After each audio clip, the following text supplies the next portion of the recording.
Hi guys, welcome back to another video of question for you. I hope guys आप सभी बहुत अच्छे होंगे। दोस्तों, आज मैं आप सभी के लिए दो अपडेट्स लेके आ चुका हूँ, सिर्फ और सिर्फ दो अपडेट्स। और इन दो अपडेट्स के अंदर जो आपको इन्फॉर्मेशन मिलने वाली है वो बहुत ज़्यादा इम्पॉर्टेंट है और इंटरेस्टिंग है।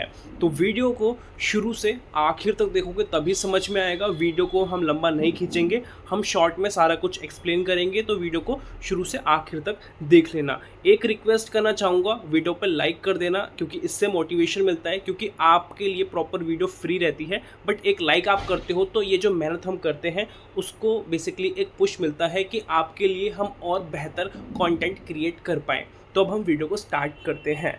सबसे पहले अपडेट के अंदर आप यहाँ पे देखोगे एक आर्टिकल है, Pi Network from blockchain to economic infrastructure. Pi Network के बारे में बताया जा रहा है किस तरीके से ब्लॉकचेन टू इकोनॉमिक इंफ्रास्ट्रक्चर वो ग्रो कर रहा है, मतलब जो टेक्नोलॉजी है उसके बिहाफ पे पाई नेटवर्क आपको क्या बेसिकली दे रहा है, क्या करने वाला है, उसकी बेसिकली यहाँ पे बात की जा रही है। वही मैं आपको अब एक्सप्लेन करने वाला हूँ। यहाँ पे RWA की बात की जा रही है, institutional custody, oracle, asset registries and other advanced layer are not yet proven as live by infrastructure। तो यहाँ पे आप देखोगे बहुत सारे मैंने अलग अलग आपको पॉइंट्स बताए, तो ये अभी तक प्रॉपर तरीके से लाइव नहीं है पाई के इंफ्रास्ट्रक्चर में, ठीक है। But foundation is becoming increasingly clearly, जो फाउंडेशन है, जो बेस है, वो लगातार बेहतर होता जा रहा है। तो अब हम थोड़ा इसको समझते हैं ये क्या है। ओके, तो यहाँ पे आपको मैं जूम करके दिखाऊं तो यहाँ पे अगस्त 2026 का लिखा गया है और ये पाई नेटवर्क की लाइन है, token without real utility has no meaning.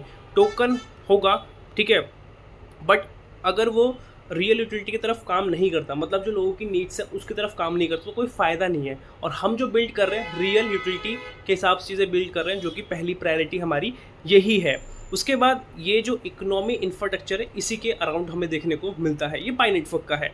उसके बाद क्या क्या चीज़ें हुई हैं, तो यहाँ पे लिखा गया है 60 मिलियन प्लस पाइनस हमें देखने को मिलते हैं एंगेज वर्ल्ड वाइड लेवल के, 18 मिलियन प्लस माइग्रेटेड वॉलेट्स हैं, 200 प्लस कंट्रीज रीजन्स के आपको देखने को मिल जाते हैं, पाइनस अलग अलग नेशन के हैं। रियल यूटिलिटी ड्रिवन इकोसिस्टम आपको यहाँ पे देखने को मिलता है, काइंडली वेरीफाइड ह्यूमन नेटवर्क देखने को मिलता है, जो कि बेसिकली पाई का है, किस तरीके से कोरली फोकस कर रहे हैं, मतलब किस तरीके से सबसे इंपॉर्टेंट पाई के अंदर हमें KYC ही देखने को मिल जाता है, जिससे कि लॉन्ग टर्म तक ये प्रोजेक्ट जो है सस्टेन कर पाएगा। अब मैं शॉर्ट में सारा कुछ आपको एक्सप्लेन करता हूँ। कोर फिलोसॉफी के अंदर क्या है, ह्यूमन फर्स्ट, जिसमें KYC आती है, यूटिलिटी फर्स्ट, जो लोगों की नीड्स है प्रोडक्ट सर्विस को लेके उसको बनाना, क्रिएट करना, फेयर एंड इंक्लूसिव होने वाला है, ये मास अडॉप्शन के लिए है, ठीक है, और हर तरीके से रखा जा रहा है इसको। ओपन एंड ट्रांसपेरेंट है, मतलब ओपन सोर्स है, ओपन इकोसिस्टम है, इस तरीके से है। और यहाँ पे स्ट्रैटेजिक डायरेक्शन देखने को मिलता है, जिसमें डिफरेंट हमें पॉइंट्स देखने को मिल जाते हैं, जो कि आप स्क्रीन पे देख पाओगे। ये आपको फुटेज देखनी है, डिस्क्रिप्शन में लिंक है टेलीग्राम ग्रुप का, आप जाके चेकआउट करोगे, आपको दिख जाएगा सबसे पहले।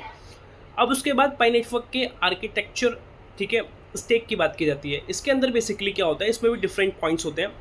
जैसे आइडेंटिटी लेयर हमें देखने को मिलता है, जिसमें कि ट्रस्ट होता है किसी भी ह्यूमन का, ठीक है, तो वो एक एप्लीकेशन या प्लेटफॉर्म मांगता है, मतलब मांगता है, क्यों मांगता है, क्योंकि उसको लॉन्ग टर्म तो सस्टेन करना है, और आप भी देते हो इसलिए क्योंकि आपको भी होता है, क्योंकि दोनों साइड से बेसिकली ट्रस्ट बिल्ड होना ज़रूरी होता है। तो यहाँ पे ये चीज़ें ऐसे आगे बढ़ती है। रिलायबल, सिक्योर एंड स्केलेबल है, ब्लॉकचेन लेयर के रिगार्डिंग बात किया जा रहा है। उसके अंदर क्या क्या है वो यहाँ पे मेंशन है, ज़्यादा मैं डिटेल में एक्सप्लेन नहीं करूँगा, आपको समझ में आ जाएगा, नहीं तो वीडियो लंबी हो जाएगी। प्रिवेसी एंड क्रिप्टो लेयर, इसके अंदर प्रोटोकॉल V25 BN254 है, पॉजिटिव हैशिंग है, ज़ीरो नॉलेज है, प्रिवेसी प्रिजर्विंग प्रूफ है। ये सारे पॉइंट्स के बारे में हम पहले ही बात कर चुके हैं डिटेल में, तो अब हम और इसके बारे में बात नहीं करेंगे।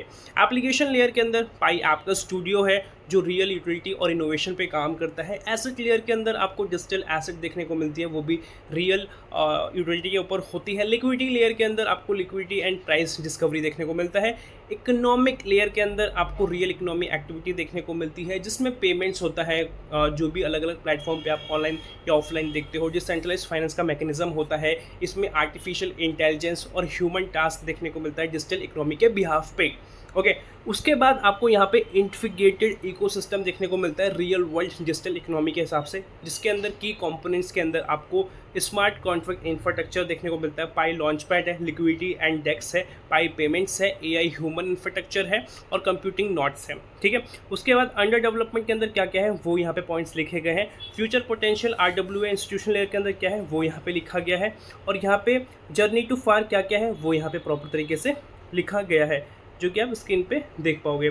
तो ये मैंने एक्सप्लेन कर दिया है, आई होप आपको समझ में आ गया होगा। अब चलते हैं नेक्स्ट अपडेट की तरफ। नेक्स्ट अपडेट के अंदर आप देखोगे ना, हैकटन 2025 में आओगे तो यहाँ पे फोर्ड पाई ऑटो देखने को मिलता है। इसके अंदर आपको कार का देखने को मिलता है कि कार आप बेसिकली ले सकते हो, इस तरीके से दिखाया जा रहा है। The Pi ecosystem is forming notable auto pieces, ठीक है। इसमें क्या है, अभी बहुत सारे प्रोजेक्ट्स इससे रिलेटेड हैं जो ऑटो को मर्ज कर रहे हैं, जिसमें कि आपको Ford Pi auto, Linux auto mall, Tesla auto, gallery, Porsche, बैंडफे, होंडा, टोयोटा, ये सब जो बड़ी बड़ी कार्स कंपनीज का है उसका यहाँ पे देखने को मिल रहा है। जो व्हीकल्स होती हैं और जो इनकी सर्विसेज होती है उसकी रिगार्डिंग यहाँ पे बात की जा रही है। तो यहाँ पे लिखा है what's noteworthy is not just the quantity but the trend from testnet, hackathon, mainnet, real utility.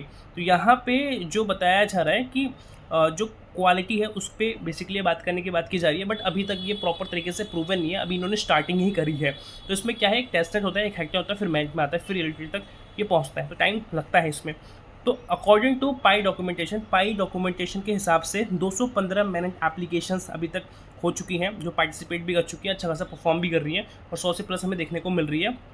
यहाँ पे लिखा है of course this should not yet be seen as an official confirmation from the Pi Core team, ठीक है, for each businesses. जितने भी बड़ी बड़ी कंपनी के नाम बताए तो इसका कोई कनेक्शन नहीं है, अभी तक ऑफिशियल पाइको टीम ने इसके बारे में रिवील नहीं किया है कि हम इसके साथ मिलकर काम कर रहे हैं, ना इन कंपनियों ने रिवील किया है, समझ रहे हो। तो auto could become one of the key pieces in the Pi economy, तो ये हो सकता है आने वाले समय के अंदर। और आखिरी लाइन में लिखा गया ultimately sustainable value must still come from, कहाँ से आता है ये, रियल बिजनेस से आता है, रियल एप्लीकेशन से, रियल डिमांड्स और रियल ट्रांजेक्शन से, इन सभी चीज़ों को मिलकर बनता है। तो सिंपल बात ये है कि पाई की जो एप्लीकेशंस है और ये आगे तक जाएंगी तो उसके पीछे रीज़न यही होगा जब पाई अपने आप को ओवरऑल ग्रो करेगा, क्योंकि बड़ी बड़ी कंपनीज तभी उसी क्रिप्टो को एक्सेप्ट करेगी जिस क्रिप्टो के अंदर उसको पोटेंशियल दिखेगा। तो अभी जिस तरीके से एथेरियम, बिटकॉइन वगैरह बहुत पॉपुलर है, इस तरीके से अगर पाई अपनी एक अच्छी वैल्यू क्रिएट कर पाता है, सस्टेन कर पाता है, तो यहाँ पे आपको जो इसका पोटेंशियल है वो बहुत ज़्यादा देखने को मिलेगा और लॉन्ग टर्म के बिहाफ पे देखने को मिलेगा। तो बड़ी बड़ी कंपनीज भी इस चीज़ को समझेंगी